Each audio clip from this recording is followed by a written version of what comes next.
Hello everyone, welcome back. This is RandoGEEK. So, updates regarding AT&T and their fiber network. AT&T has been focused, really determined to build out what they feel is going to be a dominant fiber network. They're definitely competing with the likes of Verizon Fios, trying to give Verizon a run for its money. Now, Verizon Fios is probably the king when it comes to fiber for most people in most cities and states, but I do think AT&T has great potential, and for many of you may already be rocking the house when it comes to comparing themselves against Verizon Fios. And a lot of that might be due to a little less competition, right? Little less competition, little less congestion with the AT&T fiber network as opposed to Fios, which so many customers are already using. It's been around for a while now. So I think AT&T is really doing a lot to try to build it up and satisfy customers. So according to this article from Yahoo Finance, which I will link for you down below in the description, it looks like they're taking it a step further and they're trying to build new relationships with some third-party vendors to try to bring more high-speed internet to more people through this expanded relationship.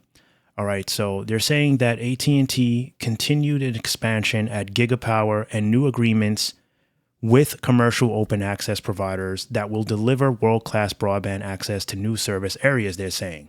So the key takeaways here from this article is they're saying that AT&T, which they're saying is now America's largest fiber provider, is bringing high-speed fiber internet to more people and new geographies through continued expansion of Gigapower's fiber footprint and 4 new agreements with commercial open access providers. They're saying AT&T's proven fiber leadership makes it the clear provider of choice for commercial open access fiber builders. They're saying AT&T is expanding where it can serve world-class fiber, reaching more people and places across the country than anyone else. So they're saying in efforts to bring more fiber to more Americans, AT&T is going to pursue a variety of economically attractive models that will complement its primary focus of growing its organic in-footprint fiber network. They're saying these other models include its Gigapower joint venture, of course, with BlackRock, through a fund managed by its diversified infrastructure business, commercial open access agreements, and public-private partnerships supported by the federal infrastructure funding through programs like BEAD. The company said it already serves more than 8.8 million AT&T fiber customers and passes 28 million plus total consumer and business fiber locations. They're saying customers continue to show that they love AT&T's fiber network. AT&T was voted the best fiber provider in the country according to the 2024 American Satisfaction Index. They're saying that AT&T fiber is America's fastest internet with the most reliable speeds according to Ookla. Now, remember, this is market specific. Your experience with AT&T's fiber network may be a complete opposite. I've done articles and videos talking about AT&T growing out their fiber network. Some of you have left comments saying that you've had poor experiences. It's been very slow and sluggish. You may actually be in an area where it's very popular. That might be the golden choice for fiber internet access, which is probably why you're not experiencing all the best results. Maybe it's become congested where you are, or maybe you're just not in a great area. Now, I'm not saying that your experience is not accurate. What I'm saying is we all know that if you're in a highly populated area where everyone is on Verizon Fios, you're not going to get the best speeds all the time. It doesn't mean it's not going to be reliable. It just means you're not going to always get the maximum potential of your internet until people log off. Usually late night, early morning into the next day is when your network tends to free up for most of us, especially if you have a lot of people that want the current, network that you're on, which is usually the case with Fios. And eventually we'll see that with AT&T fiber, but it's still young, even though they're growing pretty rapidly.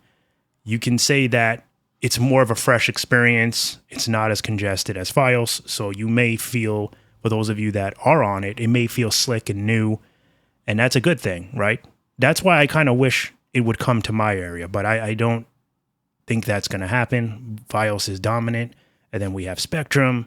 And I just don't know if there's going to be any room for them. But if they do come, which you never know, I'm definitely going to try that out because I'm really interested to see how it would work in my neck of the woods. So they're saying that AT&T continued fiber expansion grows its ability to serve customers how they want to be served with 5G and fiber connectivity from one provider. They're saying that AT&T, of course, remains focused on growing where it offers fiber in both existing and new service areas, while still in the early phase of scaling. AT&T fiber performance in gigapower geographies is showing positive momentum. Key business trends include AT&T fiber penetration rates ahead of the initial business plan, greater adoption of 1 gigabyte plus fiber speed tiers as compared to the company's in-footprint and fiber customers, increased customer convergence with AT&T fiber customers in gigapower geographies, attaching AT&T wireless services at rates equal to or greater than those realized on average across the AT&T fiber customer base, and then, of course, scaling build cadence with plans to exit 2024 on an accelerated trajectory. So a lot going on here. There's some more stuff that you guys can read. I don't want to expand this video too long and just kind of read the whole article here. I wanted to touch base with you and fill you guys in. If you're a fan of the AT&T fiber network, let's just say that it's continuing to grow. It's continuing to excel. They're definitely putting a lot of focus on it. So I think we're going to see it get stronger and stronger. This is their baby right now. This is their meal ticket, even over wireless. Wireless is coming second in this case. AT&T has found their meal ticket. Like I said, this is the thing really keeping them in business, and it's certainly where a lot of their focus has been going. A lot of the money has been poured into the fiber network, but it's been rewarding for them. It's been well worth it. They are taking some of these funds that they're making off of fiber. They're putting it back in, of course, to keep it going, to pay down some debts as well.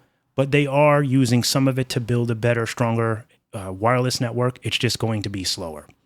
They've made comments. It's going to be slower. Wireless is taking the back seat, unfortunately, for now. Hopefully, we'll see more push in wireless, more expansion, a little bit more focus on solidifying their 5G network, but it's going to be a slower pace. Fiber is where it's at. As mentioned, link for the article will be down below in the description. Let me know your experiences with AT&T's fiber network. If you've tried it, how has it worked for you in your area? How's the experience been? How's the customer service been? Have they been helpful? Have you needed to contact their customer service support in any way?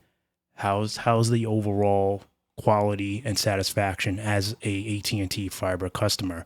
If you'd like to let us know, help out the community down below, you can leave a comment. As always, we do appreciate you guys for stopping by and watching. As always, I'll catch you in the next one. Bye for now.